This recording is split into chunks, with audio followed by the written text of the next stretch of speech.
just do more research and do as much research as I could on every cryptocurrency until my wife was almost like packing her bags and out the door. All about retail investing. It's teams, always teams.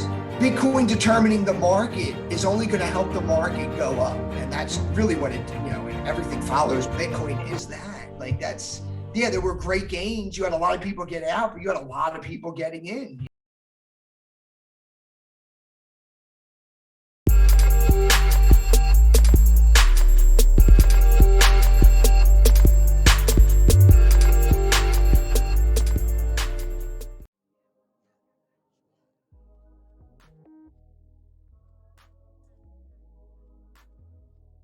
How I got into Harmony, I was just researching one day. I made some really nice gains off of Dogecoin, off that rally. I happened to have noticed a Twitter influencer saying something about if Doge hits a certain point, he'd dump like 100 grand in. And I saw it was like just shy of that. So I was like, you know what, I'll throw 1,000 in to try to hit that mark, because I know if it hits that mark and he dumps 100 grand in, there's only one of two things that can happen. It's going to either just straight tank or continue rising. And I figured since he was a big enough influencer and he's going to dump that price in, I'll get in right before him. So I took those gains. I took half of them out of the market, and then I decided to research and just do more research and do as much research as I could on every cryptocurrency until my wife was almost like packing her bags and out the door, literally. Because all I was doing was just researching crypto, because I'm like, look, I look what I did in a day. This is what can happen. This is what can happen with this, and I want to research enough companies. And I came across Harmony, and I found it on like an article, and I think it was Altcoin Buzz, and I read about it, and it was talking about the team and the technology and the fact that they're doing rocket ships to space. And I was like, look, you got basically Apple, Google, Microsoft, and Tesla in one company. I'm just gonna buy it. It's a penny right now. Sure, I'm in. And the more I read, the more I was just attracted to Harmony, especially with the low fees, the scaling, the sharding, and how successful it's been. The partnerships. Especially now, I'm looking forward to future partnerships. That's the main thing. Yeah. Because I know. Like for me, Harmony is doing this multi-chain, this cross-chain thing. Like they're really focused on that, and they're showing what they're doing. Like they're trying to connect with other blockchains, and when they're not trying, they're connecting with other blockchains. So the way I see it, I feel like they found like their niche, and that and I know also too, like they want to be able to connect with fiat and I guess with banks and stuff like that too. So I feel like that's what they're fulfilling for cryptocurrency, is that all these blockchains that they have like the things that they do or whatever, and that make them stand out. I feel like that's what makes Harmony stand out, is that that if you want to get to any other major blockchain, you can go through Harmony. Or if you want to bring how you want the versatility of your assets just gets greater because you're dealing with Harmony. They're bringing this other kind of opportunity to the blockchain space. It's just that people have to be patient. Well, people have no choice but to be patient with blockchain, period, anyway. So like when they see it, when they see it come to fruition, like when they see that flower bloom, to me it's gonna be beautiful. So that's how I see Harmony. Yeah, I mean it's blooming a little bit, but it's always going to take time. It's like that one really rare flower blooms like once every 7 years or something like that. You just kind of have to wait patiently. I mean, it may smell bad at times, just like that flower. It may smell really bad, but that's just the name of the game. I mean, that's like we were talking about before we started doing the interview with the, like the 2017 market, and then it just went into 2 years of nothing, like absolute nothing. hear about Bitcoin ever. Like it was not a thing. Like it just almost died. And then, I mean, I wouldn't say it almost died, but you know, it needed to relax a little bit. It needed to find its identity in a sense, the blockchain technology, because Bitcoin in itself, I mean, I love it, but sometimes I don't think it's necessarily more, it's more of a rich people's thing. It's the Berkshire Hathaway of stocks. It's for the banks. Let the banks do that. Let them deal with that. I'm not worried about that. Yeah. I want the companies. I want people that have teams. I want people that have projects, that have goals. I won't knock investing in gold or Bitcoin or anything like that, but teams matter to me 100%. Teams. Yeah. I'm all about retail investing. It's teams, always teams.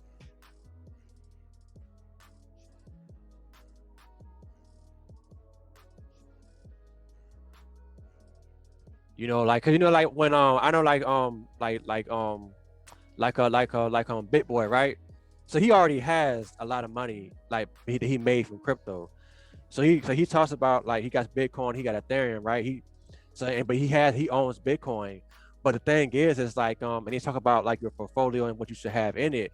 But I'm just like, look, like I already seen what a bull run can do. So if people, which they are, liking Harmony now, is already showing, we're on the first page, stuff like that, of CoinMarketCap and CoinGecko and stuff like that. That was big. Yeah, and that was big. That tells me, okay, then I'm in a coin that's gonna give me those kind of gains that you can get in Bitcoin. Even though he has a lot of money, I feel like as far as ROI, I might be able to get the same or a bigger ROI than you, because I got into something smaller that of course, like, you know, of course it has the fundamentals, and also too is getting the hype. So what's the difference? I mean, everything's about hype. Yeah, so to me, what's the difference if it's Bitcoin or Ethereum or some other coin? It's like, it's the bull market. So I don't need Bitcoin in my portfolio to keep it safe. You know what I mean? They say like to keep it safe, you know, diversify, but I don't believe that. I think you can diversify, but you ain't got to have Bitcoin to do it, especially if you want to get an ROI. But see, it's not. I mean, it is about ROI, yes, but like they say with like stocks, always take out X amount of your stocks, just to keep it aside, to preserve it. As I mean, I don't necessarily say preserve it as the U.S. dollar, because the U.S. dollar is nothing. But a lot of those investors, they go from taking their gains in stocks and buying gold, and that's just how they keep it, because gold is always going to have some type of value. So that's why they say always have Bitcoin in your portfolio, whereas Bitcoin is always going to be the driving force of this market. So if you don't take out some of your gains and put it in Bitcoin, it's really going to only possibly hurt you in the long run. Because let's say Bitcoin drops from, you know, 50,000 to 40,000, you know, that's only a 10% or 20%, I'm sorry, 20%, you know, drop. Whereas if Bitcoin drops 50 to 40,000, our altcoins are going to drop way more than 50%. That's just how the game works. Everybody's going to dump out of their altcoins and just take out first, because those are the ones that have the most gains, the most losses, the most risk. That's really why they say always keep some Bitcoin in your portfolio, just to have it as a safety net, you know. Yeah, I guess so, but I do understand that Bitcoin determines the bull and the bear market. So for me, as long as there's a bull market, then I'm good. But if Bitcoin is dropping like that, then I would take out. I would have to take out. Well, I mean, but the bear market, I mean, even then you kind of don't want to buy into Bitcoin, because if Bitcoin's just going to go down, you know, it's really it's to protect what you have when you're trading, even like day to day, you know, like let's say, you know, Harmony just hit 21 cents last night, broke a new all-time high. Now, technically, if you wanted to preserve that value, you would sell it around there and buy Bitcoin. and then let it consolidate down a little bit, because Bitcoin's not going to drop anywhere near as much as the consolidation in the altcoin. And then you're going to slide it back into the altcoin when the altcoin has its little consolidation. That's where they necessarily say it. Because if you just sell it for, a stable coin, if you're trading it, like you're not risking it, but you could be putting it in Bitcoin, and look what happened. Bitcoin, what was it, 50 to 56,000? I haven't checked it today, but it jumped up, over 10%. Because if you slid some gains over while it was 50%, or while it was 50,000, you'd be making 10% just off that, just on some preservation of your assets. That's really all it is. Preservation. Yeah. Well, I'm gonna wait to the bear market, and then I'll talk about the preservation. But I do understand that. But for me, all I do, I'm just buying and I hold until I see that those big moves, on big parabolic moves, and I know I have to start taking off my stuff, because I know like what's gonna come right behind that. And then that's when I would be like, okay, this is what I'm gonna put it here, I'll put it there, or I wouldn't put it in Bitcoin yet, because I feel like that's when I want Bitcoin to drop. After it drops to a certain little bit, or I don't know if it's 85 or 60% or whatever like that, then I'll get into Bitcoin, or I'll cash out some, whatever like that. But that's where I'm looking at that starting towards the end of the peak of the upward curve or whatever, before it starts to tip down. That's when I'll start skimming off my alts and stuff like that to really cash out. I mean, I think it's a completely different market than 2017. 2017, you had a lot of early investors in Bitcoin that haven't lost their wallets or lost their computer or threw away the hard drive. A lot of those early investors that had a lot of Bitcoin, they sold out when that bull run ended, because they had a lot of Bitcoin and they had a lot of value, where it's spread out a lot. Now more time went by, where you have more people that lost hard drives, lost wallets, lost passwords, stuff like that. So Bitcoin determining the market is only going to help the market go up. And that's really what everything follows Bitcoin in a sense, because if Bitcoin rallies, the altcoins kind of dump off a little bit, because everybody wants to catch that rally, that trend. So do you think that Bitcoin is going to fall, or you think it's going to stay steady? If it falls, it's only in a sense of some whale dumping out, or maybe two whales dumping out. But it's like the whale comparison now for Bitcoin compared to 2017, it's not as spread out. It's a lot smaller now, and they don't have as many tokens as the whales did in 2017. Like, that's really what it came down to. Block heights were huge still. Like, nobody really ever consolidated out of what, all those, the block height, the early mining, you saw drops from 1,000 to 100, but I mean, really, what was that? There were great gains. You had a lot of people get out, but you had a lot of people getting in.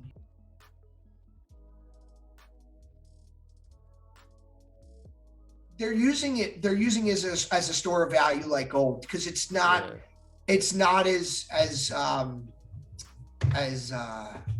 rampant as it used to be. It used to be, like I said, a lot of whales had a lot of coins. Whereas if you look at people that are whales now, they don't have anywhere near as much as they did before, and there's just not as many. It's just when you're buying at 40,000, you can't accumulate as many as you could if you were buying at a couple thousand a piece. That's like the Winklevosses, they have a lot of coins, but they have nowhere near as many as some of the regular Joes that had it in 2017. People like you and me had way more coins than what they had in 2017. Not that we necessarily had that many. Yeah, coins, yeah.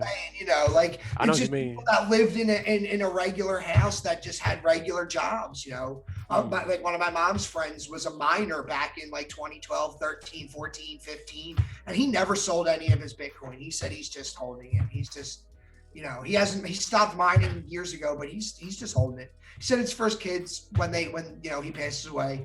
He got them each wallets and stuff like that. So he has a lot of Bitcoin, a lot of it. I have no idea what he has, but wow. I live in a regular neighborhood. Like I don't live in a rich people neighborhood, and he lives 3 streets over from me. So we don't live in rich houses. We're just people that want to keep our money in something safe that's not the U.S. dollar, because it's not safe. It's awful, but it's awful to say that, but it's not safe. Like I hate to say that.